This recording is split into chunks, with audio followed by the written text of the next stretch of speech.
అందరికీ నమస్కారం. Welcome to my channel. ఈ వీడియోలో ఏపీ ప్రభుత్వ ఉద్యోగ పెన్షనర్లకు ఐఆర్ ప్రకటన, పీఆర్సీ, డీఏ పెండింగ్ బకాయిల విడుదల గురించిన తాజా సమాచారాన్ని ఈ వీడియోలో తెలుసుకుందాము. వీడియోని ఎక్కడే కానీ స్కిప్ చేయకుండా ఎండ్ వరకు చూడనప్పుడు ఇన్ఫర్మేషన్ పూర్తిగా అర్థమవుతుంది. వీడియో చూస్తున్న ప్రతి ఒక్కరు వీడియోకి లైక్ చేయండి ఫ్రెండ్స్. అలాగే ఈ వీడియోని తోటి ఉద్యోగ పెన్షన్ మిత్రులతో అయితే షేర్ చేయండి. కొత్తగా మన ఛానల్ చూస్తున్న వారు సబ్స్క్రైబ్ చేసుకున్నట్లయితే వెంటనే మన ఛానల్ని సబ్స్క్రైబ్ చేసుకోండి. దీని ద్వారా నేను చేసే లేటెస్ట్ వీడియోస్ అన్నీ మీ వరకు రీచ్ అవుతాయి. ఆలస్యం చేయకుండా మనం వీడియోలోకి అయితే వెళ్ళిపోదాము.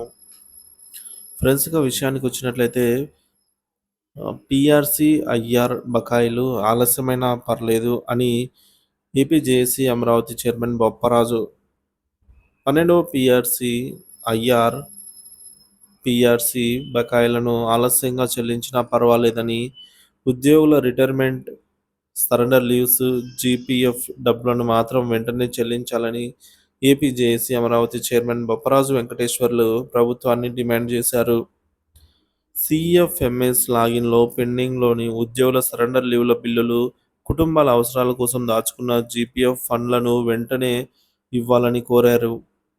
కర్నూలులోని రెవెన్యూ భవన్లో ఆయన మీడియాతో మాట్లాడారు. ఈ సందర్భంగా పోలీసులకు సరెండర్ లీవ్ల బకాయిలను దసరాలోపు చెల్లించాలన్నారు. కూటమి ప్రభుత్వంపై ఉద్యోగులు ఎన్నో ఆశలు పెట్టుకున్నారని, రాష్ట్ర ఆర్థిక పరిస్థితి బాగోలేకపోవడాన్ని తాము అర్థం చేసుకుంటామని కూడా ఈ సందర్భంగా చెప్పారు.